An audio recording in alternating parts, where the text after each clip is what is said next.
إن الحمد لله نحمده ونستعينه ونستغفره من يهده الله فلا مضل له ومن يضلل فلا هادي له وأشهد أن لا إله إلا الله وحده لا شريك له وأشهد أن سيدنا ونبينا وحبيبنا وشفيعنا وقرة أعيننا محمدا عبده ورسوله صلی اللہ تبارک و تعالی علیہ وعلى آلہ وأصحابہ وأزواجہ وذریتہ وبارک وسلم تسلیما کثیرا اما بعد فاعوذ باللہ من الشیطان الرجیم بسم اللہ الرحمن الرحیم ظہر الفساد فی البر والبحر بما کسبت ایدی الناس لیذیقہم بعض الذی عملوا لعلہم یرجعون وقال تعالى إن الله مع الذين اتقوا والذين هم محسنون وقال تعالى وتوبوا إلى الله جميعا أيها المؤمنون لعلكم تفلحون وقال النبي صلى الله عليه وسلم الراحمون يرحمهم الرحمن ارحموا أهل الأرض يرحمكم من في السماء سبحان ربك رب العزة عما يصفون وسلام على المرسلين والحمد لله رب العالمين اللهم صل على سيدنا محمد وعلى آل سيدنا محمد وبارك وسلم۔ میرے محترم دوستو اور بھائیوں بزرگوں، اس امت کا جو معاملہ ہے وہ ذاتی نہیں ہے، اس امت کا معاملہ علاقائی نہیں ہے، اس امت کا معاملہ امت کی حیثیت سے ہے، اس امت کا معاملہ امت کی حیثیت سے ہے۔ ایک ٹیچر ایک کلاس میں داخل ہوئے تو شور غلغلہ مچا ہوا تھا، چیخنے چلانے کی آوازیں بلند ہو رہی تھیں۔ وہ کلاس میں داخل ہوا اور کہا سب کان پکڑو، سب مرغے ہو جاؤ، سارے کان پکڑ لو۔ اب ان میں چند شریف بھی تھے جو شور نہیں کر رہے تھے، وہ اپنی کتاب کھولے بیٹھے تھے، وہ خاموش بیٹھے تھے، وہ بڑے شریف بنے بیٹھے تھے، لیکن چونکہ یہ ان کے ساتھ تھے لہٰذا جب کان پکڑائے جا رہے ہیں، جب مرغا بنایا جا رہا ہے، جب ان کو سزا دی جا رہی ہے تو یہ سب اس میں شریک ہیں۔ اس امت کا معاملہ انفرادی نہیں ہے، اس امت کا معاملہ اجتماعی ہے، اس امت کا معاملہ اجتماعی ہے، اس امت کا معاملہ اجتماعی ہے۔ اگر غزہ والوں پہ مسائل ہیں تو یہ نہیں کہ غزہ والے کوئی زانی شرابی ہیں جس کی وجہ سے یہود مسلط ہو گئے، نہیں میرے بھائیوں، میں اور آپ گندے ہیں، میں اور آپ اللہ کے نافرمان ہیں۔ ہم اب بھی فلمیں دیکھنا نہیں چھوڑ رہے، اب بھی ہم ڈرامے دیکھنا نہیں چھوڑ رہے، اب بھی لڑکے لڑکیوں سے یاریاں لگانا نہیں چھوڑ رہے، اب بھی لڑکیاں لڑکوں کو تکنا نہیں چھوڑ رہی، اب بھی ساز و سرود کی محفلیں ہم نہیں چھوڑ رہے، اب بھی ہم ناچ گانے سے باز نہیں آ رہے، اب بھی ہمارے نوجوان موسیقی اور میوزک سننے سے باز نہیں آ رہے، اب بھی ہمارے مسلمان 95% بے نمازی بنے پڑے ہیں۔ تو اللہ کی طرف سے مسائل تو آئیں گے، کبھی کہیں آئیں گے، کبھی کہیں آئیں گے۔ اس امت کا معاملہ اجتماعی ہے، انفرادی نہیں ہے۔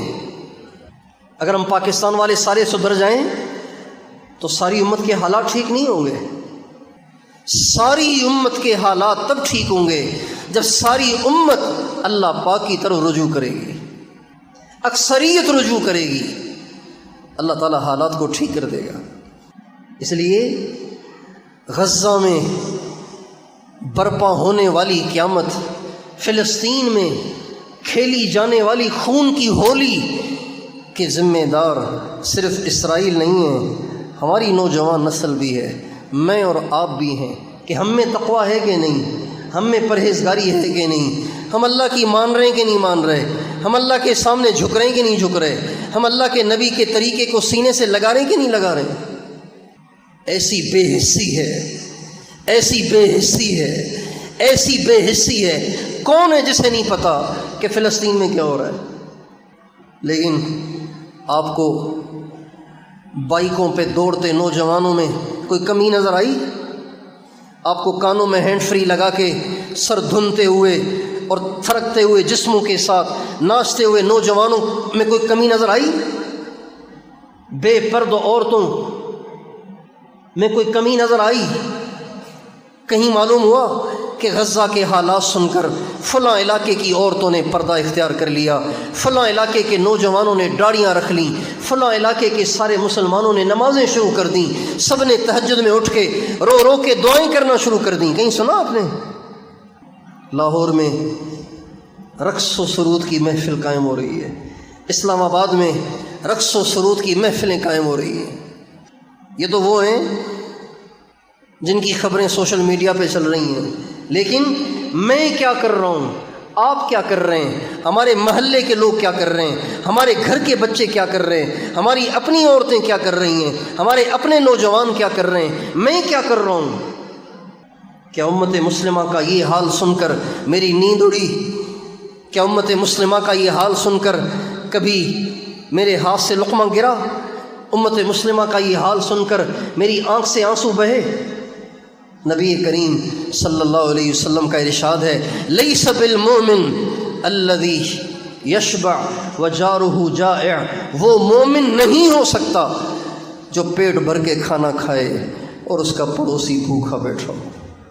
تو وہ مومن ہو سکتا ہے، وہ مومن ہو سکتا ہے جو مسجد اقصیٰ کے پڑوسیوں کے بچوں کی لاشوں کے ٹکڑے فضاؤں میں بکھرتے دیکھ رہا ہو اور اب بھی اسے ناچنے سے فرصت نہیں ہے، اب بھی اس کے پاس نماز کے لیے ٹائم نہیں ہے، اب بھی اس سے نگاہیں جھکائی نہیں جا رہی، اب بھی اسے زبان پہ قابو نہیں ہو رہا، اب بھی وہ لڑکیاں دیکھنا نہیں چھوڑ رہا، اب بھی وہ برائیاں دیکھنا نہیں چھوڑ رہا، اب بھی وہ اللہ کی نافرمانی نہیں چھوڑ رہا، کیا وہ مومن ہو سکتا ہے؟ میرے دوستو، آج امت مسلمہ بے حسی کا شکار ہے، بے حسی۔ پریشان صرف اس وقت ہوتے ہیں جب اپنے سر پہ آتی ہے، اس کے علاوہ پریشان نہیں ہوتے، اس کے علاوہ پریشان نہیں ہوتے۔ میرے دوستو، ہم تو ایک جسم ہیں، ہم ایک جسم ہیں، ہم ایک جسم کی مانند ہیں۔ ہمارے نبی کا ارشاد ہے، المؤمنون کالجسد الواحد، مومن ایک جسم کی طرح سے ہیں، اذا اشتکا منہ عضو اشتکا لہ سائر اعضائہ بالسہر والحمى۔ اب علیہ السلام کا ارشاد ہے، سارے مسلمان ایک جسم کی طرح سے ہیں، ایک عضو پہ بھی تکلیف ہوتی ہے سارا جسم تڑپتا ہے۔ مثل المؤمنین فی توادہم وتراحمہم وتعاطفہم کمثل الجسد الواحد۔ اب علیہ السلام کا ارشاد ہے، مومن پر اتنا مہربان ہے، مومن کے دل میں مومن کے لیے اتنا رحم ہے، اور مومن کا اتنا خیال کرتا ہے کہ جیسے ایک عضو جسم کے دوسرے اعضاء کا خیال کرتا ہے۔ انگلی میں کٹ لگ جائے تو سارے جسم کو درد ہوتا ہے، پاؤں پہ چوٹ لگے سارا جسم اس کو فیل کرتا ہے۔ میرے دوستو، یہ ساری پریشانیاں دور ہو سکتی ہیں، دور ہو سکتی ہیں۔ یہ تب دور ہوں گی جب میں اور آپ اللہ کو ساتھ لے لیں، اللہ کو راضی کر لیں، تقوی پرہیزگاری کی زندگی گزارنا شروع کر لیں، اللہ کی نافرمانیاں چھوڑ دیں، اپنے نبی کی نافرمانیاں چھوڑ دیں، توبہ تائب ہو جائیں، اللہ ہمارے ساتھ ہے۔ 2.5 ارب مسلمان ہیں دنیا میں۔ کتنے ارب ہیں؟ اللہ اکبر، کتنی بڑی تعداد ہے۔ اتنی بڑی تعداد نہ عیسائیوں کی ہے، نہ یہودیوں کی ہے، نہ ہندوؤں کی ہے۔ سارے مذاہب صرف 4.5 ارب ہیں اور ہم اکیلے 2.5 ارب ہیں۔ ہمارے نبی کا ارشاد ہے، 12,000 کبھی بھی تعداد کی کمی کی وجہ سے نہیں ہاریں گے۔ 12,000 مسلمان اگر 12,000 ہو نا، مسلمان اگر کتنے ہوں؟ سب بتائیے کتنے ہوں؟ کتنے ہوں؟ مسلمان اگر 12,000 ہوں تو اس وجہ سے نہیں ہاریں گے کہ وہ کم ہیں، کوئی اور مسئلہ ہوگا۔ ساری امت مسلمہ یہود سے ہاری ہوئی ہے، نصارہ سے ہاری ہوئی ہے، ہمارے حکمران بھی ہارے ہوئے ہیں، ہمارے خواص بھی ہارے ہوئے ہیں، ہمارے عوام بھی ہارے ہوئے ہیں، ہمارے سیاستدان بھی ہارے ہوئے ہیں، ہمارے طاقتور بھی ہارے ہوئے ہیں، ہمارے کمزور بھی ہارے ہوئے ہیں۔ امریکہ کا نام سنتے ہیں ایسا لرزہ طاری ہو جاتا ہے کہ اتنا لرزہ خدا سے بھی طاری نہیں ہوتا۔ اسرائیل کا نام سنتے ہیں ایسا لرزہ طاری ہو جاتا ہے کہ جیسا اللہ سے بھی لرزہ طاری نہیں ہوتا۔ سب کا حال ہے، پوری امت کا حال ہے، جبکہ 2.5 ارب ہیں، 2.5 ارب تو ہیں لیکن متقی نہیں ہیں، اور اللہ کی مدد تعداد کے ساتھ نہیں ہے، اللہ کی مدد تقوی کے ساتھ ہے۔ اللہ تعالیٰ فرماتے ہیں ان اللہ مع الذین اتقوا، اللہ تعالیٰ ایمان، اللہ تعالیٰ تقوی والوں کے ساتھ ہے۔ واصبر وما صبرك الا بالله ولا تك في ضيق مما يمكرون ان الله مع الذين اتقوا والذين هم محسنون۔ کفار قریش سازشیں کرتے تھے، پلاننگ کرتے تھے، منصوبے بناتے تھے، پروپیگنڈے کرتے تھے۔ اللہ تعالیٰ ہمارے نبی سے کہہ رہے ہیں وَلَا تَكُ فِي ضَيْقٍ مِّمَّا يَمْكُرُونَ، تنگ دل نہ ہو ان کی سازشوں سے۔ اگر تمہارے ساتھی متقی ہے تو اللہ تمہارے ساتھ ہے، ان کی تدبیروں کو اللہ انہی پہ لوٹا دے گا۔ ان اللہ مع الذین اتقوا والذین هم محسنون، اللہ متقیوں کے ساتھ ہے۔ اور یہ جگہ فرماتے ہیں وَاعْلَمُوا، کان کھول کے سنو، ان اللہ مع المتقین، اللہ ہے ہی متقیوں کے ساتھ، اللہ متقیوں کے ساتھ ہے۔ متقی کون ہے؟ متقی کون ہے؟ متقی کون ہے؟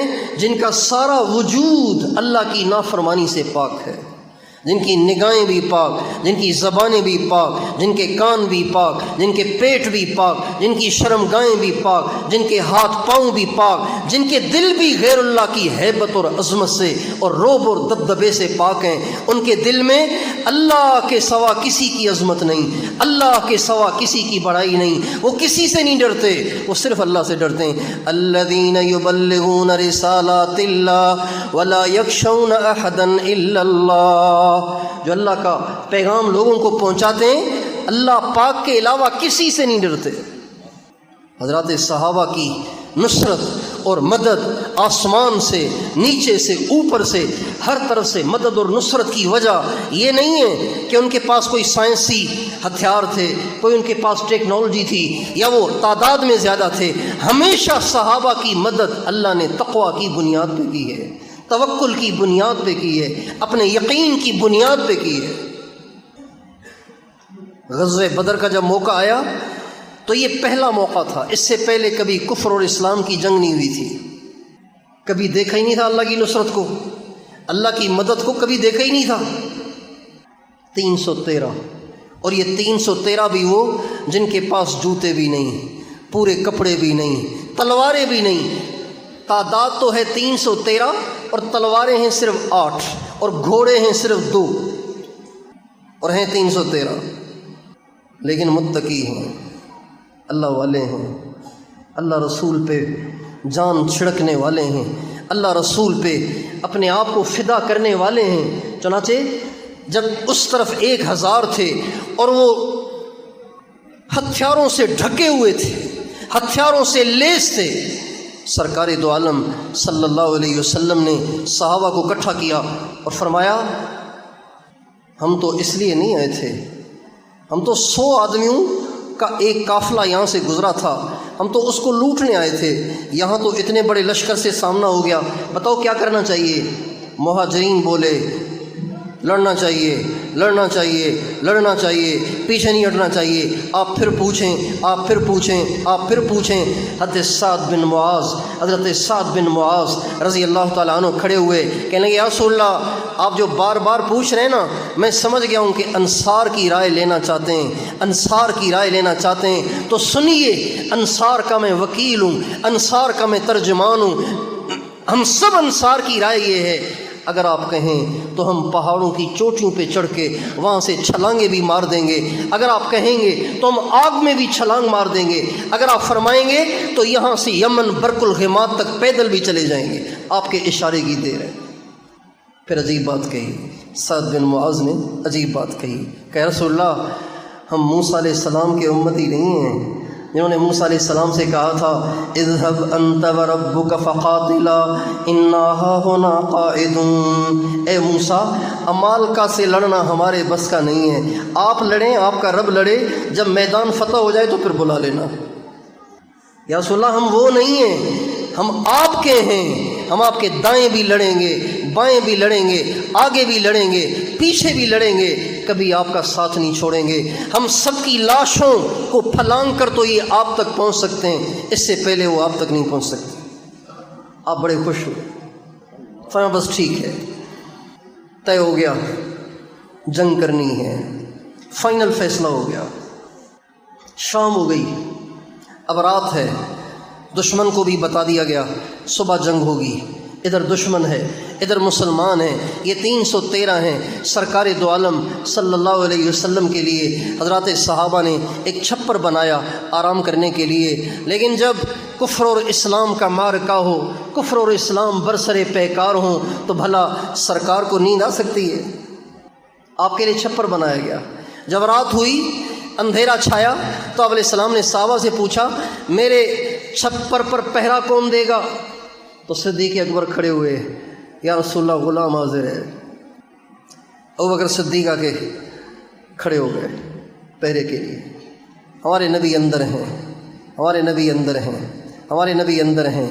اور ساری رات صحابہ کہتے ہیں ہم سوتے بھی رہے، جاگتے بھی رہے، لیکن جب کبھی بھی سرکار کے چھپر میں جھانکا تو سرکار سجدے میں ہی نظر آئے، روتے نظر آئے، اور اللہ پاک سے کہہ رہے ہیں اللہم انہم حفاۃ عراۃ، اے اللہ میں جو لایا ہوں نا، میں جو لایا ہوں، ان کے تو پاؤں میں جوتے بھی نہیں ہیں، ان کے پاس تو کپڑے بھی نہیں ہیں۔ یعنی اللہ سے کہہ رہے ہیں اللہ یہ ننگے ہیں، ننگے ہیں، کپڑے بھی ان کی ضرورت کے مطابق ہیں، ضرورت سے زیادہ ان کے پاس کپڑے بھی نہیں ہیں۔ اللہم ان تہلک هذه العصابۃ لن تعبد فی الارض بعد ابدا، اے اللہ اگر آج ان 1000 کو تو نے چھوٹ دے دی اور یہ ان پہ غالب آ گئے اور یہ 313 مارے گئے، اللہ اب پھر مزید مجھ میں ہمت نہیں ہے اگلی امت کو تیار کرنے کی، پھر کبھی زندگی میں، کبھی دنیا میں تیری عبادت کرنے والا نہیں رہے گا۔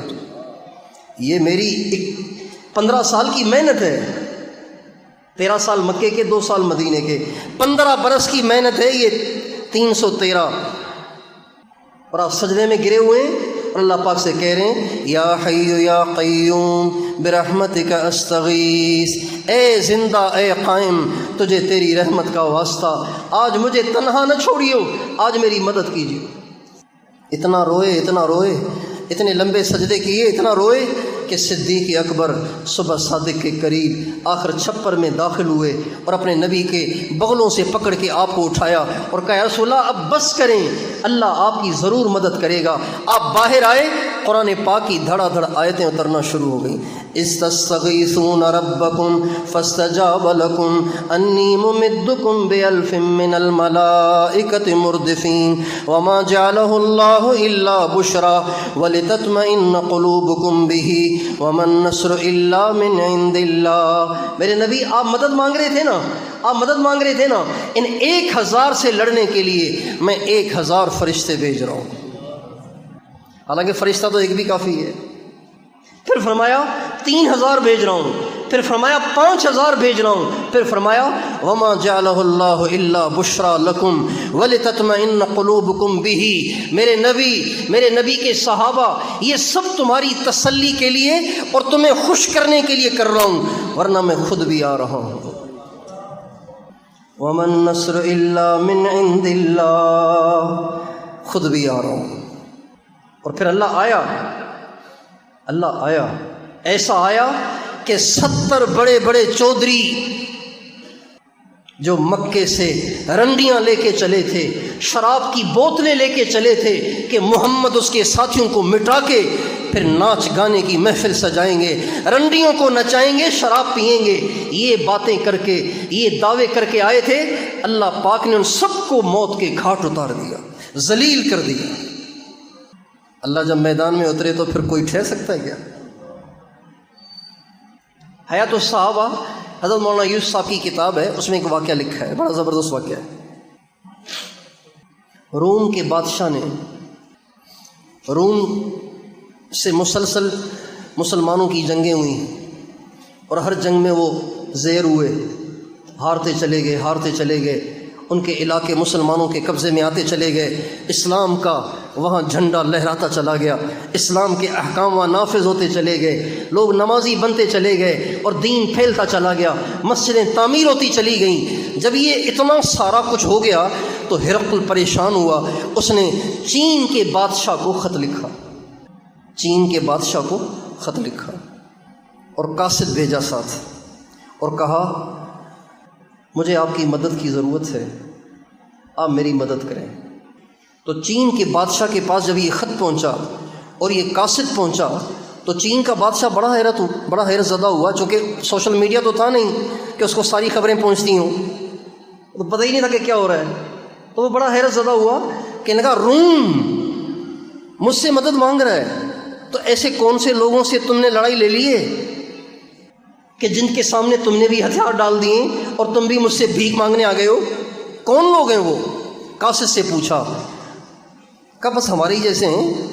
کہا ان کی کچھ صفات بتاؤ۔ کہا صفات تو ان کی عجیب ہیں۔ کہا کیا ہیں؟ کہا حرام سے دور رہتے ہیں۔ کیا کرتے ہیں؟ سب بولو، سب بولو، سارے نوجوان بولو، حرام سے دور رہتے ہیں، اللہ کی عبادت اہتمام سے کرتے ہیں، زنا نہیں کرتے ہیں، شراب نہیں پیتے ہیں، ایک دوسرے پہ جان نچھاور کرتے ہیں، رہبان باللیل و فرسان بالنہار، دن گھوڑوں کی پیٹھ پہ گزار دیتے ہیں، راتیں مسلوں پہ گزار دیتے ہیں، رات کے راہب ہیں اور دن کے شہ سوار ہیں۔ جب یہ ساری صفات صحابہ کی چین کے بادشاہ نے سنی نا تو اس نے کہا بھئی بات یہ ہے کہ تم واپس جاؤ اور اپنے بادشاہ سے کہو کہ اگر تیری لڑائی اس قوم کے علاوہ کسی اور قوم سے ہوتی نا تو اتنا بڑا لشکر بھیجتا جس کا اگلا دستہ تیرے پاس ہوتا، آخری دستہ میرے پاس ہوتا۔ اتنا لمبا چین اور روم، کتنا بڑا فاصلہ ہے، چائنا اور اٹلی کتنا بڑا فاصلہ ہے، پہلا دستہ تیرے پاس ہوتا، آخری دستہ میرے پاس ہوتا، لیکن تو نے ایسی قوم سے لڑائی کر لی ہے جن کا خدا جب وہ میدان میں اترتے ہیں تو ان کا خدا خود زمین پہ اتر آتا ہے۔ اور پھر اس چین کے بادشاہ نے کہا فَمَن يُبَارِزُ اللَّهَ، بھلا اللہ سے کون لڑ سکتا ہے؟ بھائیو اللہ کو لینے کی ضرورت ہے، اللہ کو ساتھ لینے کی ضرورت ہے۔ آج ہم نے اللہ کو بائی پاس کیا ہوا ہے، خدائی کے دعوے داروں سے خود نمٹنا چاہتے ہیں، خود نہیں نمٹ سکتے۔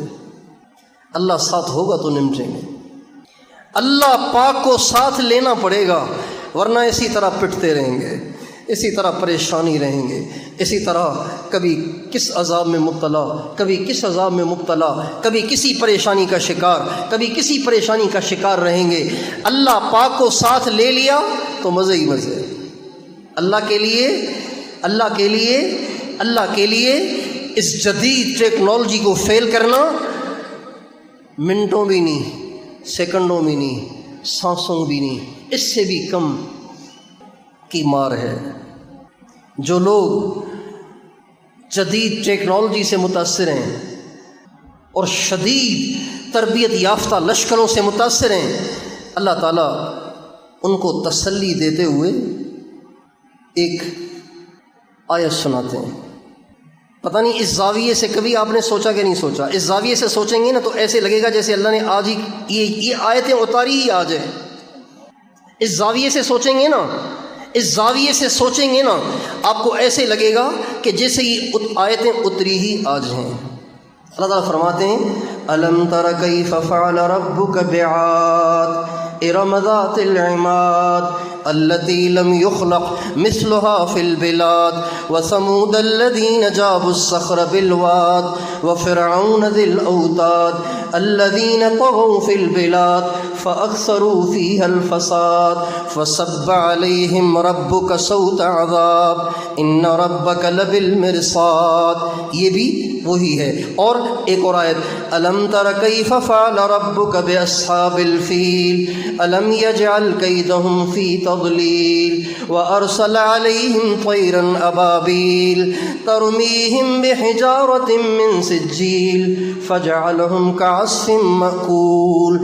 آج کے وہ مسلمان جو جدید ٹیکنالوجی سے مایوس ہوئے جا رہے ہیں، سہمے چلے جا رہے ہیں، ڈرے چلے جا رہے ہیں، لرزے چلے جا رہے ہیں۔ اللہ ان سے کہہ رہے ہیں تم نے دیکھا نہیں عاد کا کیا حشر کر دیا میں نے، تم نے دیکھا نہیں سمود کا کیا حشر کر دیا میں نے، تم نے دیکھا نہیں فرعون کا کیا حشر کر دیا میں نے، تم نے دیکھا نہیں ارم کا کیا حشر کر دیا میں نے، جن جیسے بندے میں نے زمین میں بنائے ہی نہیں، تم نے دیکھا نہیں ہاتھی کے لشکر والوں کے ساتھ کیا کیا تیرے رب نے، چھوٹے چھوٹے پرندے ابابیلوں کے ذریعے سے ان کو کھائے ہوئے بھوسے کی طرح بنا دیا۔ جب تیرا رب ان کو ہلاک کر سکتا ہے تو آج کے کافر اور آج کے طاقتور اور آج کے جدید ہتھیاروں والے یہ تیرے رب کے سامنے کیا ہے، ان کی کیا حیثیت ہے؟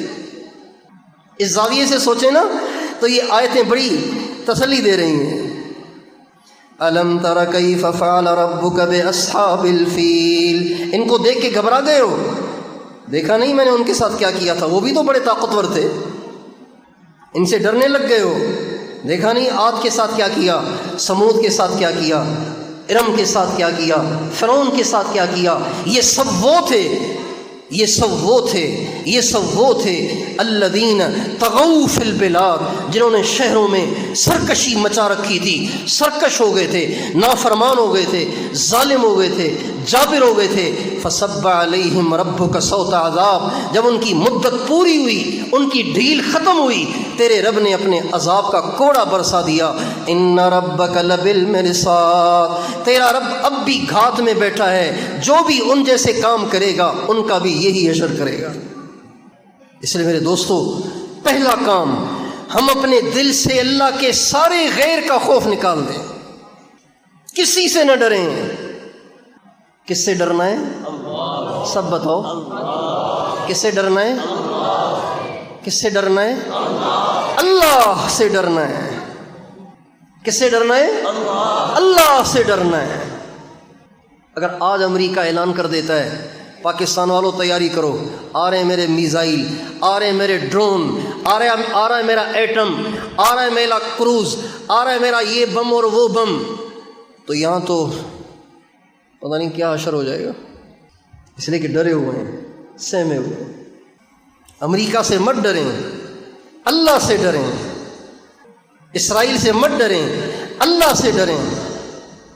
جدید ہتھیاروں سے نہ ڈریں، اللہ سے ڈریں، اللہ سے ڈریں، اللہ سے ڈریں، اللہ سے ڈریں، اللہ سے ڈریں، اللہ سے ڈریں، اللہ سے ڈریں، اللہ سے ڈریں۔ کون اللہ؟ جس نے آسمانوں کو بنایا، جس نے زمین کو بنایا، جو مشرق کا جو مغرب کا، رب المشرق والمغرب لا الہ الا ہو، مشرق کا رب اور مغرب کا رب، اور اس کے سوا کوئی ہے ہی نہیں۔ اللہ فرماتے ہیں اپنے نبی سے فاتخذہ وکیلا، میرے نبی اپنے سارے کام میرے سپرد کر، میرے نبی اپنے سارے کام کس کے سپرد کر؟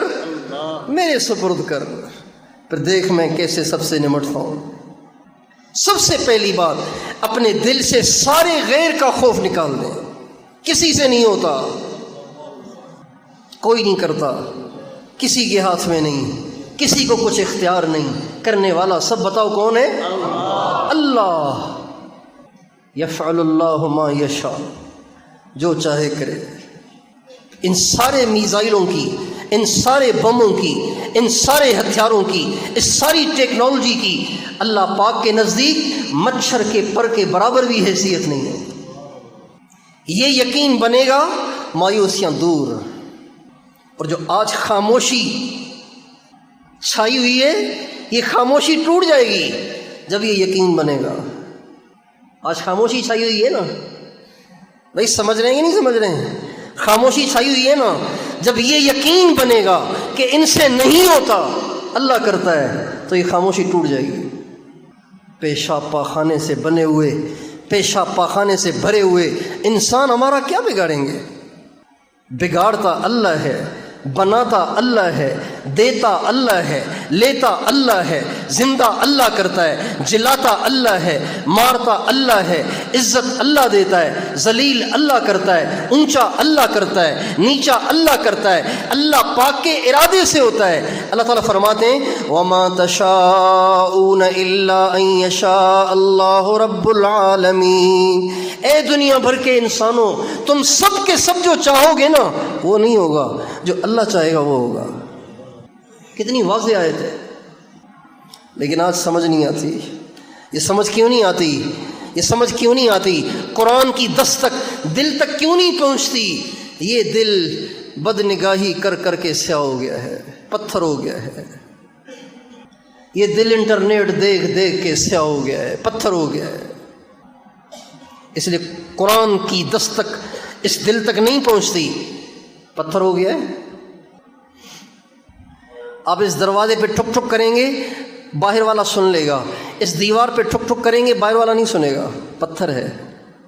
دل پتھر کر دیے، گناہ کر کر کے دل پتھر کر دیے، اللہ کو ناراض کر کر کے دل سیاہ کر دیے، گندے کر دیے، اللہ پاک کو خود ہی دور کر دیا، اللہ کا خود ہی ساتھ چھوڑ دیا۔ آج متقی ہو جائیں، اللہ آج ساتھ ہے۔ تو پہلی چیز اپنے دل سے سارے خوف نکالیں، اپنے بچوں کے دلوں سے نکالیں، اپنی عورتوں کے دلوں سے نکالیں۔ اگر ایمان ابراہیم والا پیدا ہو جائے تو یہ آگ آج بھی گلزار ہو سکتی ہے۔ سارے غیر کا خوف دل سے نکالیں اور اللہ کے غیر کی نفی کریں، اپنے بچوں کو سمجھائیں نہیں ہوتا کسی سے، اللہ سے ہوتا ہے۔ ایک بات۔ دوسری بات، گناہوں کو چھوڑ دیں۔ کیا رکھا ہے گناہوں میں؟ کیا ملتا ہے گناہ کرنے سے؟ جب نوجوان کسی لڑکی کو ٹک ٹکی باندھ کے دیکھتا ہے، اسے کیا ملتا ہے؟ کیا ملتا ہے اسے؟ جب یوٹیوب کھول کے بیٹھتے ہیں اور پھر غلط چیزیں دیکھتے ہیں، کیا ملتا ہے اس سے؟ جب غیر محرم سے گپیں لگاتے ہیں، لمبی لمبی کالیں کرتے ہیں، کیا ملتا ہے اس سے؟ جب جھوٹ بولتے ہیں، کیا ملتا ہے اس سے؟ جب کسی کو دھوکہ دیتے ہیں، کیا ملتا ہے اس سے؟ جب کسی کا حق کھاتے ہیں، کیا ملتا ہے اس سے؟ اس سے توبہ کر لیں۔ اس سے توبہ کریں گے تو ہم متقی بن جائیں گے۔ متقی بن جائیں گے، اللہ ساتھ ہو جائے گا، اللہ پاک ساتھ ہو جائے گا۔ اور جس کا رب اسی کا۔ تو آپ میں سے کون کون زندگی بھر کے آج تک کے سارے گناہوں سے سچی توبہ کرتا ہے؟ کر لو توبہ یار، زندگی پہ بھروسہ نہیں ہے۔ اسی گناہوں کی زندگی کو گزارتے گزارتے مر گئے تو قبر میں کیا حشر ہوگا، قیامت میں کیا ہوگا؟ توبہ کر لیں، سچی توبہ، اللہ سے معافی مانگیں، اللہ کے سامنے روئیں۔ یہ دو کام ہو گئے۔ تیسرا کام، اپنی دعا کی قوت کو بڑھائیں۔ کس کو بڑھائیں؟ سب بتائیے۔ اپنی دعا کی قوت کو بڑھائیں، اپنی دعا کی قوت کو بڑھائیں۔ آپ غزہ والوں کی اور کوئی مدد نہیں کر سکتے، دعا تو کر سکتے ہیں نا۔ مسجد اقصیٰ کے پڑوسیوں کے لیے دعا تو مانگ سکتے ہیں نا۔ اس لیے دعا میں قوت پیدا کریں۔ ہمارے مشائخ ہمیں کہتے ہیں کہ جب گشت میں جماعت بھیجو نا تو ایک کو ذکر کے لیے بٹھا دو، دو کو بٹھا دو، تین کو بٹھا دو، پوری جماعت بٹھا دو۔ ایک جماعت جائے گشت کے لیے اور ایک دو ساتھی بیٹھ کے پیچھے اللہ سے رو رو کے مانگ رہے ہوں، یا اللہ یہ گشت کے لیے گئے، انہیں کامیاب کر، انہیں ہدایت کا ذریعہ بنا، انہیں وہاں گناہوں سے بچا، کہیں یہ گشت میں گئے وہاں بد نظری نہ کر کے آ جائیں، کہیں کسی بدتمیز سے بدتمیز نہ ہو جائیں، کہیں اپنے اخلاق نہ خراب کر کے آئیں۔ اے اللہ ان کو سلامتی سے لے جا اور ہدایت کا ذریعہ بنا کے لے آ۔ یہ مقصد ہوتا ہے اس ساتھی کا جس کو ذکر کے لیے بٹھایا جاتا ہے۔ ہم اہل غزہ کے ساتھ جا کر لڑ نہیں سکتے، ہماری بے بسی ہے، ہم نہیں جا سکتے، لیکن ہم ان گشت میں پھرنے والوں کے لیے ذکر کی جماعت تو بن سکتے ہیں نا۔ بھائی بن سکتے ہیں کہ نہیں بن سکتے؟ بھائی ذکر کی جماعت بن سکتے ہیں کہ نہیں بن سکتے ہیں؟ لیکن آپ کی دعا کا اثر بھی تب ہوگا نا جب آپ کی دعا ہو بھی تو ویسی۔ ادھر آپ حرام کھا رہے ہیں، ادھر دعائیں کر رہے ہیں، تو یہ دعائیں تھوڑی پہنچیں گی وہاں۔ ادھر آپ داڑھی منڈا رہے ہیں، ادھر آپ دعائیں کر رہے ہیں، تو یہ دعائیں پہنچیں گی ہی نہیں وہاں پہ۔ ادھر آپ غیبت کر رہے ہیں اور ان کی بےزتیاں کر رہے ہیں، بیوی کی پٹائی کر رہے ہیں، رشتہ داروں کے حق دبا رہے ہیں، غریبوں پہ ظلم کر رہے ہیں، اور ادھر آپ دعا کر رہے ہیں، تو یہ دعائیں وہاں نہیں پہنچیں گی، یہ یہیں پھرتی رہیں گی۔ اپنی دعا کو طاقتور بنائیں۔ میدان میں اترتے ہیں تو تلوار کو تیز کرتے ہیں نا بھئی، تلوار کو تیز کرتے ہیں نا، یا جیسی کیسی آئی اٹھا کے لے جاتے ہیں۔ قربانی کے دن جب جانور کو ذبح کرتے ہیں تو جانور کو ذبح کرنے سے پہلے چھری تیز کرتے ہیں کہ نہیں کرتے ہیں؟ اپنی دعاؤں کو تیز کریں، تقویٰ کے ذریعے، گناہوں سے بچنے کے ذریعے، آنسوؤں کے ذریعے۔ جب دعا کے ساتھ آنسو شامل ہو جاتے ہیں اس دعا کو پر لگ جاتے ہیں، یہ دعائیں پھر رد نہیں ہوتی۔ اور یہ دعا اگر آدھی رات کے اندھیرے میں ہو پھر تو اس دعا کے کیا کہنے ہیں۔ پھر یہ دعا بڑے بڑے ظالموں کو ڈھا دیتی ہے، بڑے بڑے مغروروں کی گردنیں توڑ دیتی ہے، بڑے بڑے متکبروں کے تکبر کو مٹی میں ملا دیتی ہے۔ یہ دعا اتنی طاقتور ہو جاتی ہے اگر اس کے ساتھ آنسو بھی ہو، اس کے ساتھ تقویٰ بھی ہو، اور اس کے ساتھ آدھی رات بھی ہو۔ بدر کا معرکہ دعا سے فتح ہوا تھا، حنین کا معرکہ دعا سے فتح ہوا تھا۔ حنین میں 12,000 تھے صحابہ۔ کتنے صحابہ تھے؟ 12,000۔ اور مسلمان تھے صرف 4,000، نہیں کافر تھے صرف 4,000۔ مسلمان 12,000، کافر 4,000، تہائی کافر تھے۔ تو جو نئے نئے لشکر میں شامل ہوئے تھے نا مسلمان، جو کہ مکہ فتح ہوا تھا تو نئے نئے لوگ اس لشکر میں آ گئے تھے، تو جو نئے نئے آئے تھے وہ کہنے لگے مسلمان تو تھوڑے ہوتے ہیں پھر بھی جیتے ہیں، آج تو مسلمان 3 گنا زیادہ ہیں، لہٰذا آج تو فتح ہے ہی ہے۔ اللہ کو یہ بات اچھی نہیں لگی، پانسا ہی پلٹ گیا۔ کفار نے مسلمانوں کو اتنا مارا کہ مسلمانوں کے قدم اکھڑ گئے۔ سرکار دو عالم صلی اللہ علیہ وسلم اکیلے رہ گئے، سفید خچر پہ سوار ہیں۔ ابو سفیان بن حارث جو ہمارے نبی کے چچا زاد بھائی ہیں، انہوں نے آپ کے خچر کی لگام کو پکڑا ہوا ہے، اور آپ پورے جوش اور جذبے اور ولولے کے ساتھ اس خچر پہ بیٹھے ہوئے دشمنوں کی طرف بڑھتے چلے جا رہے ہیں، اور آپ فرما رہے ہیں انا النبی لا کذب انا ابن عبد المطلب، لوگوں میں نبی ہوں، جھوٹا نہیں ہوں، عبد المطلب کا بیٹا ہوں۔ الی عباد اللہ، میری طرف آؤ اللہ کے بندو، کہاں جا رہے ہو؟ اس کے بعد آپ نے ایک کنکریوں کی مٹھی اٹھائی، مٹھی بھر کنکریاں اٹھائیں اور اسے کفار کی طرف پھینکا، اور دعا کی شاہت الوجوہ، اللہ انہیں ذلیل کرے، شاہت الوجوہ، اللہ انہیں ذلیل کرے۔ یہ شاہت الوجوہ کا جو جملہ تھا ایسا بھاری پڑا، ایسا بھاری پڑا، ایسا بھاری پڑا کہ سب یا تو قتل ہوئے یا قید ہو گئے، قتل ہو گئے یا قید ہو گئے، سب کافر۔ اور ہمارے نبی کی پوری زندگی میں سب سے زیادہ مال غنیمت اس دن مسلمانوں کو ملا، اور یہ اثر تھا شاہد الوجوہ کا۔ دعا میں اتنی طاقت ہے۔ تو بھائی ہم اور نہیں کر سکتے تو ذکر کی جماعت میں تو بیٹھ سکتے ہیں نا، ذکر کی جماعت میں تو شامل ہو سکتے ہیں نا، ان کے لیے رو رو کے دعائیں تو کر سکتے ہیں نا، اور اپنی دعا کو تیز تو کر سکتے ہیں نا، اپنی دعا کو طاقتور تو کر سکتے ہیں نا۔ تو کون کون اپنی دعا کو طاقتور بنائے گا؟ پیٹ میں ڈالنے سے پہلے دیکھیں حرام ہے حلال ہے مشتبہ ہے، اگر حرام ہے تو چھوڑ دیں، مشتبہ ہے تب بھی چھوڑ دیں، حلال ہے تو ٹھیک ہے۔ یہ ہے دعا کو تیز کرنے کا طریقہ۔ ہمارے نبی سے کسی نے پوچھا ارید ان تستجاب دعوتی، یا رسول اللہ میرا دل چاہتا ہے میری ساری دعائیں اللہ قبول کرے۔ آپ نے فرمایا طیب لقمتک تجب دعوتک، تو اپنے لقمے کو پاک کر، اللہ تیری ہر دعا قبول کرے گا۔ لقمے کو پاک کر، پیٹ میں کیا جا رہا ہے۔ دعا کو تیز کریں، گناہوں سے باز رہیں، اپنے دل کو غیر کے خوف سے صاف کریں، خالی کریں، پھر دیکھیں اللہ کی مدد کیسے آتی ہے۔ دعا کو تیز کریں۔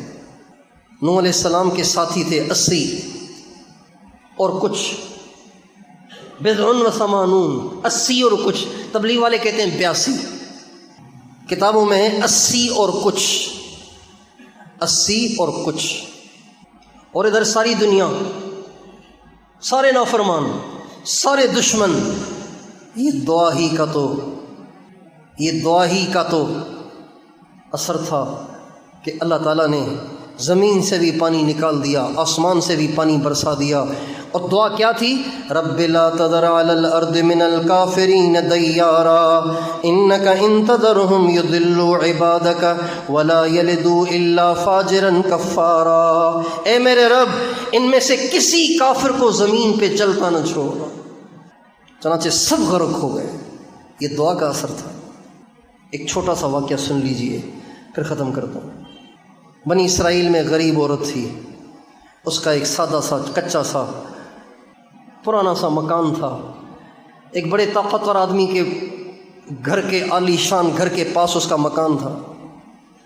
وہ گئی کئی رشتہ داروں سے ملنے کے لیے دور سفر کر کے، ادھر اس طاقتور کے چیلوں میں سے کسی چیلے نے کہا کہ صاحب آپ کا مکان اتنا عالی شان بادشاہی محل کا نمونہ پیش کر رہا ہے، یہ کچا سا مکان آپ کے گھر کے لیے آپ کے گھر کے لیے ایک دھبا بنا ہوا ہے، تو اس کو ختم کرنا چاہیے۔ کیا جوڑ ہے اس چھوٹے سے کچے پرانے مکان کا آپ کے اس عالی شان محل کے ساتھ؟ ان کا بات تو ٹھیک ہے تمہاری، گرا دو اسے۔ گروا دیا۔ وہ بیچاری بڑھیا گرتی پڑتی ہانپتی کانپتی اپنا سفر کر کے جب واپس آئی تو دیکھا کہ گھر ہی نہیں ہے۔ تو لوگوں سے پوچھا گھر کا کیا ہوا، میرا گھر کہاں ہے؟ کہ یہ جو طاقتور ہے نا اس نے گروا دیا۔ اچھا میرا گھر گروا دیا؟ چنانچہ ہمارے نبی کا ارشاد ہے وہ عورت وہیں بیٹھ گئی اور اس نے رونا شروع کیا اور اللہ سے کہا اے اللہ میں تو نہیں تھی، تو یہاں تھا، تو نے کیوں گرنے دیا؟ اتنا روئی کہ اللہ تعالیٰ کی غیرت کو جوش آ گیا، اس کے آنسوؤں نے اللہ کے عرش کو ہلا دیا، یہاں تک کہ وہ طاقتور اپنے شاہی محل سمیت اسی وقت زمین میں دھنس گیا۔ اتحزب بالدعاء وتزدریہ وما یدریک ما صنع الدعاء، کیا تو دعا کا مذاق اڑاتا ہے اور اسے ہلکا سمجھتا ہے؟ پاگل تمہیں کیا خبر کہ دعا سے کیا کچھ ہو جاتا ہے؟ سہام اللیل لا تخطی ولکن لہا امد وللامد انقضاء، آدھی رات کے چلائے ہوئے تیر کبھی خطا نہیں جاتے، ہاں دیر ہو سکتی ہے لیکن لگتے پورے نشانے پر ہیں۔ سہام اللیل لا تخطی ولکن، رات کے چلائے ہوئے تیر خطا نہیں جاتے، رات کے اندھیرے میں چلائے ہوئے تیر خطا نہیں جاتے، دیر ہو سکتی ہے لیکن لگتے پورے نشانے پر ہیں۔ میرے دوستو ہم دعا کریں، اللہ کے سامنے روئیں، آنسو بہائیں، اللہ کے سامنے متقی بنیں، اللہ کو بدل کے دکھائیں۔ اے اللہ میرے بچے بوٹی بوٹی کر دیے گئے، میری مائیں بیٹیاں ملبے تلے دب گئیں، جن کی لاشیں بھی نکالنے والے نہ نکال سکے۔ اے اللہ میں اور تو کچھ نہیں کر سکتا، میں اب داڑھی رکھتا ہوں، میں اب نمازیں شروع کرتا ہوں، میں اب تہجد میں اٹھنا شروع کرتا ہوں، میں اب تیرا قرآن پڑھا کروں گا، میں اب لمبی لمبی تجھ سے دعائیں کیا کروں گا۔ اے اللہ اب میں لڑکیاں نہیں دیکھوں گا، اے اللہ اب میں ڈرامے نہیں دیکھوں گا، اب میں فلمیں نہیں دیکھوں گا، اور اس لیے نہیں دیکھوں گا تاکہ تو راضی ہو جائے اور راضی ہو کے میرے بھائیوں بہنوں اور ماؤں کی مدد کرے اور مسجد اقصیٰ کی حفاظت کرے۔ یہ تو کر سکتے ہیں کہ نہیں کر سکتے ہیں؟ بھائی یہ کر سکتے ہیں کہ نہیں کر سکتے ہیں؟ آسان ہے نا؟ یہ بھی امداد ہے، یہ بھی امداد ہے۔ آپ کے گھر میں جنازہ ہو اور آپ کا پڑوسی ایکو ساؤنڈ لے کر انڈین گانے بجائے، آپ کو دکھ تو ہوگا نا؟ بتاؤ بھائی دکھ ہوگا کہ نہیں ہوگا؟ کہ یار کیسا آدمی ہے، ہمارے تو قیامت برپا ہے اور یہ ایکو ساؤنڈ لے کے آ گیا ہے۔ اور یہی آج پاکستان کی عوام کا حال ہے، یہی آج کے نوجوانوں کا حال ہے، یہی آج سارے ملتان، لاہور، پشاور، پنڈی اور کراچی کا حال ہے، یہی سارے ملک کا حال ہے کہ ادھر جنازے نہیں ختم ہو رہے، قبریں نہیں کھودی جا رہی، کفن نہیں مل رہے، ایک کفن میں ساری فیملی، ایک قبر میں کئی کئی افراد، اور ہزاروں تو نکالے ہی نہیں جا سکے۔ ان کے گھر ہی ان کی قبریں بن گئے، ان کے لینٹروں کا ملبہ ہی ان کے لیے مٹی بن گیا اور قبر بن گیا۔ اور ادھر گپوں سے فرصت نہیں، مستیوں سے فرصت نہیں، لطیفوں سے فرصت نہیں۔ گروپ بنائے ہوئے لطیفوں کے، روزانہ 40 لطیفے گروپس میں آتے ہیں، سارے کہہ لگاتے ہیں، یہ نہیں سوچتے کہ ہم تو ایک جسم ہیں۔ تو کرتے ہیں سارے توبہ۔ اللہ تعالیٰ مجھے اور آپ کو سچی توبہ کی توفیق عطا فرمائے۔